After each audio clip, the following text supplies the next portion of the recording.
හුකන්ඩ අම්මා පස්ස මගේ. උදේ පාන්දරින්ම කුබුලත් අතේ අරගෙන මම නැගිටින්න ගියාම පශ්චාත් භාගයෙන් දැනෙන වේදනාවට මට හිග් ගෑවිලා ගියා. මගේ මුළු කොන්දම රිදෙනවා. මම හයියෙන් කෑ ගැහුවේ සනික නැගිටින්න ගියා මාව ආයෙමත් ඉඳුන හින්දා.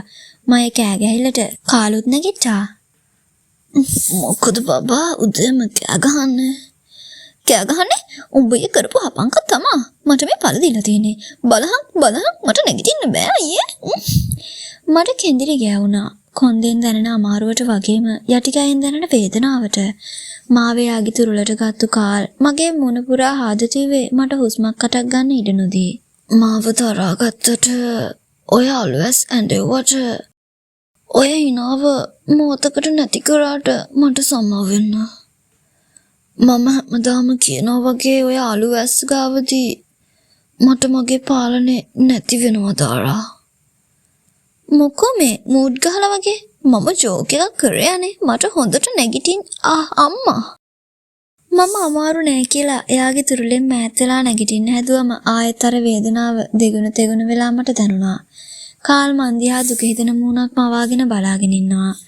කාල් මාව හරහට උස්සගෙන බාත් รู ම් එකට එක්ක ගිහින් මාව සෝදලා මට පෑන්ට් එකක් අඳලා පැනඩෝල් දෙකක් බොන්න දුන්නා. ඇඟේ අමාරු අඩු වෙන්න. එයා දුකෙන් වගේ මගේ වැඩ ටික සේරම කරේ. මට එයා පව් කියලා හිතුණා. මගේ කොන්දේ බාම් ටිකක් ගාලා හොඳට අතුල්ලලා මාව ඇඳුඩින් ඉඳවලා මගේ ඉස්සරහට ආපු කාල් තෙත කොණ්ඩේ ගස් ටිකත් හොඳට ටවල් එකෙන් පිහිදුවා. මගේ මූණේ ආගේ දෝත්තට අරගෙන මගේ ඇස් දිහා ඒ කළු ඇස් කෙලින් බලාගෙන හිටියා. ආදරේ හිතනවා දාරා. කාල් එහෙම කියලා මගේ කම්බුල් වලින් හරි පරිස්සමට හාදු තිබ්බේ මට රිදෙයි කියලා බයෙන් වගේ. එකපාරට එයා හාදු තියෙනක නතර කරලා ඔයාගේ ඇඟ රස්නේ බබා. මගේ නරලින් අතක් තිබ්බ කාල් කලබලෙන් වගේ එහෙම කිව්වම මාත් බැලුවා මගේ ඇඟ රස්නේද කියලා. ඇඟේ අමාරුවට උණ හැදෙන්න යනවද දන්නේ නැහැ. ටිකක් කොහෙද දාරා? කින්දර වගේ රත් වෙලා. ඔහොම පොඩ්ඩක් ඉන්න. කාල් මගේ ළඟේ යන්න ගියාම මම එයාව ඇදලා අරන් ඒ බඩට මුණ තද කරගත්තා. යන්න එපානේ. ඔයා ළඟ රස්නේ. ඔයාට උණු වගේ මනික පොඩ්ඩක් ඉන්න. මම ෆෝන් එක අරන් එන්නම්. ආග්‍රට කෝල් එකක් ගන්න. මම පටාගෙන යන්න. ආදරේ හිතනවා බා. කො එන්න. එයා මගේ කම්බුල් දෙක පොඩ්ඩක් මිරිකලා මා වඩා ගත්තා. මම ඒ උරහිසෙන් ඔළුව තියාගත්තා. ඔළුව පොඩ්ඩක් බර ගතියට දැනුන නිසා. කාල් ෆෝන් එකත් අරගෙන බබෙක් නලවනවා වගේ දෙපැත්තට වෙනන ගමන් මාව නලවුවා. ආග්‍රට කෝල් එකක් අරගෙන ෆෝන් එක කනේ තියාගත්තා. හෙලා පොඩි බොස් කියන්න. හනිමූන් එක හොඳද? අර කොල්ලා යහතින් ඉන්නවනේ. එකවර එක දෙයක් අහපන්කෝ. මට දැන් හොඳ ડોක්ටර් කෙනෙක් රූම් එකට එවන්න ආග්‍රා. දාරගේ ඇඟට උණා වගේ පුළුවන් නම් ඉක්මනට. පව් අහිංසකයා උණ ගැහෙන්නම ගැහුවත් පොඩි බොස්. හරි මම එවන්නම් හොඳ ඩොකෙක්. ආග්‍රහෙම කිව්වම මටත් hina ගියා. පොරත් හිටියට හෙන ජොලි පොරක් වගේ. කාල් කෝල් එක කට් කරලා මාවත් උස්සගෙන මාව ඇඳෙන් තියලා එයාත් මට එහා පැත්තෙන් හාන්සි වුණා. මාවේ පපුවට තුරුල් කරගත්ත කාල් මගේ කොණ්ඩගස් අතරින් එයාගේ සිනිදුත් නැති රළුත් නැති දිගටි ඇඟිලි රටාවකට එහෙම යවන්න ගත්තා. මම මේ පපුවට තුරුල් වෙලා ඒ පපුවේ රස්නේ හෙව්වා. මට කියා ගන්න නොතේරෙන ලොකු සැනසීමක් දැනෙනවා කාල් ගාවිද්දී. අමාරුද බබා? ටිකක්. ඔයා වේදනාව හංගලා ඔහොම ඉන්න එපා දාරා. මට ඉන්න අමාරු එතකොට. ඒ මොකද ඔයාට ඉන්න අමාරු? ඔයාගේ මූණ හොම මැල වෙලා තියෙනකොට මට තරහා ගන්න බෑ. එතකොට මම මැරු. ඔය කතාව විතරක් කියන්න එපා. තේරුණාද?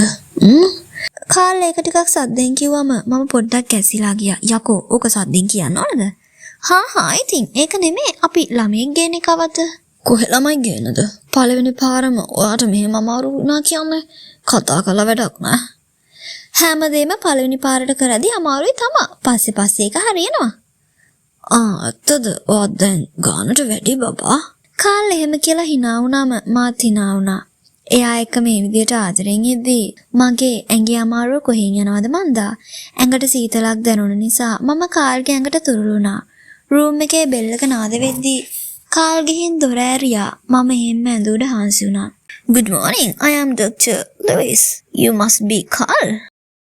Yes, doctor. He woke up with a high fever today. කාල් එහෙම කියලා ડોක්ටර්වත් එක්කගෙන රූම් එක ඇතුළට ආවා. වැඩි වයසක් නැති මනුස්සයා ජැකට් එකක් දාගෙන කණ්ණාඩි දෙකකුත් දාගෙන මොකක්දෝ බොක්ස් එකකුත් උස්සගෙන ඇතුළට ආවා. හරිම කරුණාවන්ත පෙනුමක් ඒ මනුස්සයාට තිබුණේ.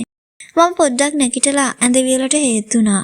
ડોක්ටර් මගේ ළඟට ඇවිත් ඇඳෙන් ඉඳගෙන මාව පරීක්ෂා කරා. මාව වේදනාවෙන් හොඳට පරීක්ෂා කරපු ડોක්ටර් කාල් පැත්තට හැරුණා. Look like a viral fever. Don't worry, it's not serious. Oh my God, I was really scared that something would happen tonight. Now I feel relieved. Doctor හැම කියපුවම කාල් මගේ දිහා දුකෙන් වගේ බලාගෙන හැම කිව්වම මටත් දුක හිතුණා. ડોක්ටර් කාල්ට සෝදසීලේ හිනාවක් දීලා එයා ගෙනාපු බොක්ස් එක ඇතුලින් එක එක බෙහෙත් වගේක් තෝරලා ඒවා වෙනම පොඩි බෑග්ස් වලට දාලා වෙන් කරා. Take this medicine morning, noon and night. Stay relaxed and drink plenty of hot water. Okay, doctor. ඒ බෙහෙත් ටික ડોක්ටර් කාල්ගේ අතට දුන්නම කාල් ඒ ටික රූම් එකේ ඇඳ ගාව තිබ්බ පොඩි කබඩ් එක උඩින් තිබ්බා. Can I have some water? Wait a bit. Doctor වතුර එකක් ඉල්ලුවම කාමරේ තියෙන කිචන් එකට ගියා කාල් වතුර එකක් අරන් එන්න.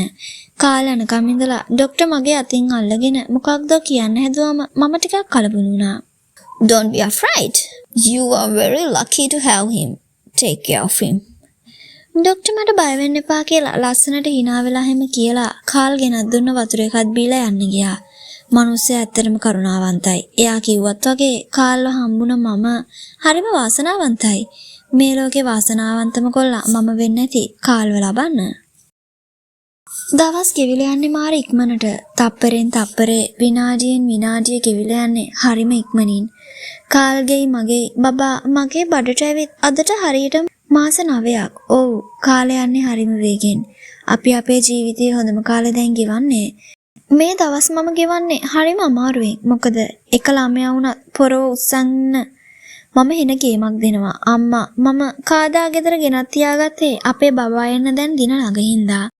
කාල් දැන් තාත්තගේ කම්පැනි වල වැඩ බලන්න යන හින්දා කාල් මාත් එක්ක ඉන්න තියෙන වෙලාව ගොඩක් පොඩි. එයා ඒකට ගොඩක් දුක් වෙනවා. එහෙමයි කියලා කාල් මම ගැන නොබලා හිටියේ නෑ. උදේට දවල්ට කන වෙලාවට මට හැමදාම කෝල් එකක් ගන්න එයා අමතක කරේ නෑ. මගේ ළඟ හැම වෙලෙම නොහිටියත් එයා මගේ ළඟ ඉන්නා වගේ මට දැනෙන්නේ කෝල් එකක් හරි එයා ගන්නවා.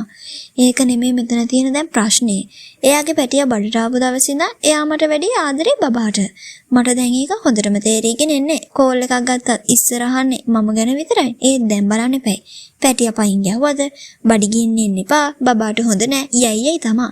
මට දැන් තරහ යාගෙන එන්නේ. මේ සම්බන්ධයෙන් ඉස්සෙල්ලා ආපු අඟට වඩා පස්සේ ආපු කන ලොකු වෙනවනේ. ඕකට තමයි එහෙම කියන්නේ. මම හැමදාමත් වගේ පොඩි වෙලාවක් ලැබුණම මගේ ඩයරි එක ලියන්න පටන් ගන්නවා. දැනුත් මට ලැබුණු පොඩි වෙලාවෙන් මම මගේ ඩයරි එක ලියන්න පටන් ගත්තා. මගේ පුතා මගේ ළඟට එන්න දැන් ලවස් ළඟයි. තාත්ති අප්පච්චි පුතා එනකම් මග බලන් ඉන්නේ. රාකි කිව්ව විදිහට මේ මගේ බඩට ඇවිත් ඉන්නේ යානම් මට හිතා ගන්න බෑ ඒක න. ડોක්ටර්ස්ලා නම් කිව්වේ ඔයා පුතෙක් කියලා. දඟමල්ලක් වෙන්නේ නැති අනිවාර්යෙන්. අප්පච්චි නම් දඟ නෑ පුතේ. තාත්ති තමා දඟ. ඔන්න අප්පච්චි ගැන මතක් කරද්දිම ඔයා මගේ බඩට පහින් ගහනවා. ඔයා ඇබ්බිත්තන් කකුලෝනේ. ඉරිසියාකාර කොල්ලා. ඔයා කැමති නෑනේ තාත්ති අප්පච්චි ගැන කතා කරනවට. අප්පච්චිගේ ආදරේ මටත් හරි බරයි පුතේ. ඒ මනුස්සයා ආදරේ කරන්න ගත්තම ඒකේ සීමාවක් නෑ. ඉතින් අපි ළඟට ඉක්මනට එනකම් පුතාගේ පවුලේ බලන් ඉන්නවා. ඉක්මනට එන්න. දෙසැම්බර් 4. මයි පුතේ මෙන්න කෝපි එක. ඔතනින් තියන්න අම්මා.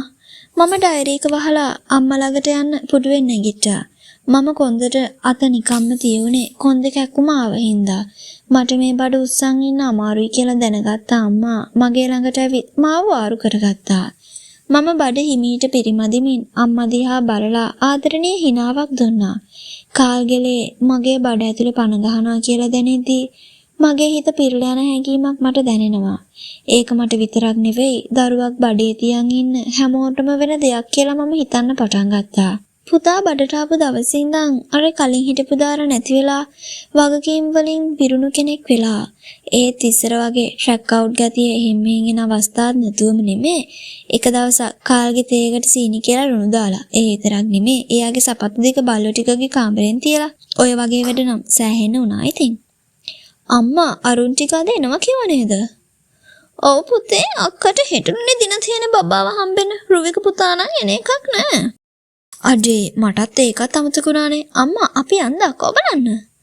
ඔයාට අමාරුයිනේ මයි පුතේ. අනික මේ දවස් ටිකේ එහෙම මෙහෙ අනේක හොඳ නෑ. අනික කාල් පුතා වුණත් ඒකට කැමති වෙන එකක් නෑ.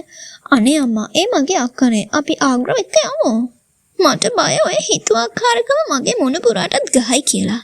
එයා එහෙම නෑ අම්මා. එයා හොඳ. ඔන්න අම්මා කියනකොටම බඩට පහින් ගහනවා. ඒකනේ මම කිව්වේ. එයා නම් දඟ මල්ලක්ම තමා. මම කාමරේ තිබ්බ සෝෆා එකෙන් ඉඳගෙන අම්මා ගෙනත් දුන්න ලාවට රස්නේ කෝපි එක බොන්න පටන් ගත්තා. බඩ උඩින් කෝපි එක මම තියාගත්තා. බඩෙන් මෙහෙම හරි ප්‍රයෝජනයක් ගන්න බෑ ඉතින්. මම බඩ දිහා බැලුවේ නිකන් සොරි කාල්ස් බබී කියන්න වගේ. අම්මට හුඩු අපේ කොල්ල තම් බඩේද? නෑ පුකේ මම කිව්වා කියලා හිතාගන්නillකෝ. එකපාරටම කාමරේට කවේෂුයි අසයි දෙව්වයි තිසුණුයි කොහින්ද කඩාපත් වුණා. කවේෂ් කිව්වම බබා තාම බඩේද කියලා මම ඌට හොඳ එකකින් උත්තර දුන්නා. අරුන්ට කැවිලා මගේ වටේට ඉඳගත්තම මාත් උන්ට hina වෙලා සෝෆා එකේ කෙලින් ඉඳගත්තා. පුතාලා ටික හොම ඉන්න මම බොන්න මොන හරි හදන් එන්න. කන මොන හරි ගේන්න තමත කරන්න එපා නේද? යසා එහෙම කිව්වම අම්මා hina වෙලා බොරුවට යසාගේ පිටට පාරක් දීලා කාමරෙන් එළියට යන්න ගියා. මට මතකයි එක්තරා දවසක යම් පුද්ගලයෙක් කියනවා කාගවත් බොටමෙක් වෙන්නේ නැහැ කියලා. යසා මට එහෙම කියලා හින් පාස් කරද්දී මට වලක් කපාගෙන වැරෙන්න හිතුණා. ප්ලීස් කවුරුත් නැද්ද මට පිට වෙන්න? අඩු සිරාවට මටත් ඔහම කතාවක් කිව්වා යම් පුද්ගලයෙක්. කවේෂ් යසාගේ කතාවට මැදින් පැනලා එහෙම කිව්වම මම ෂර්ට් එක අරගෙන මූණ වහගත්තා. ලැජ්ජ වුණත් හරි මෙහෙමත් ලැජ්ජ වීමක් වෙලා නැහැ දෙයනේ. ඒ මොකක්ද? දේව එහෙමවම කවීෂ් ආයෙත් පාරක් උගුර පාදලා කතාව පටන් ගත්තා. තම ප්‍රේමවන්තයාට නගිනව හොරයයි කියා එම පුද්ගලයා ටොප් බවද ඔහුගේ ප්‍රේමවන්තයා බඩ කරනා බවද පවසා සිටියා මිතුරෙනි. I don't know. උන් මගේ ගොංකම් කියව hina වෙද්දී මම කරේ ෂර්ට් එකෙන් මුණ වහගෙන හිටපු එක විතරයි. හත්තලා මේ වෙච්ච දෙයට මක් කරන්නද? අඩෝ ඒක නෙවෙයි අපේ පුතු පැටියා කවද්ද දන්නේ නැහැ නේ බං එන්නේ. තිසුන් මගෙන් නෙමෙව්වම මම ෂර්ට් එක අස්සේ හංගන් හිටපු මූණ එළියට අරගෙන ඌට උත්තර දුන්නා. මේ මාසේ තමා දින දීලා තියෙන්නේ. මම එහෙම කිව්වම තිසුන් මගේ ළඟ දන ගහගෙන බඩට අත තියන්න හදනකොටම "හේයි කුමාරට අත තියන්න එපා." යසා නැගිටලා එහෙම කියලා තිසුන් ළඟට hina වෙවි ආවම අනිත් උනුත් බඩවල් අල්ලගෙන hina වුණා. උන්ට ඕනේ පුගක් කරගන්න කියලා මම උන්ට බඩ දීලා පාඩුවේ හිටියා. ඊට පස්සේ තිසුණු මගේ බඩට කන තියලා මොනවද මතුරන්න පටන් ගත්තා. "හලෝ කොල්ලෝ මාම වැහෙනවද? කවද්ද අපි ළඟට එන්නේ? අපි ආසාවෙන් බලන් ඉන්නවා ඔයා එනකම්." තිසුන් එහෙම කිව්වම පුතා පයින් පාරක් ගහුවා තිසුන්ට. තිසුන් ඇස් දෙක ලොකු කරන් මන් දිහා බැලුවා. මම ඌට ලස්සනට hina වුණාම උන් ඔක්කොම සතුටින් කෑ ගැහුවා. මේ ඉපදිලා ඉන්නේ රාකිනම් එයාට දැනෙනවද මේ ඉන්නේ කලින් ආත්මයාගේ මල්ලි කියලා? සංසාර පුරුදු අමතක කරන්නේ කොහොමද ඉතින්? කාල් ඊළඟ කොටසෙන් බලාපොරොත්තු වන්න.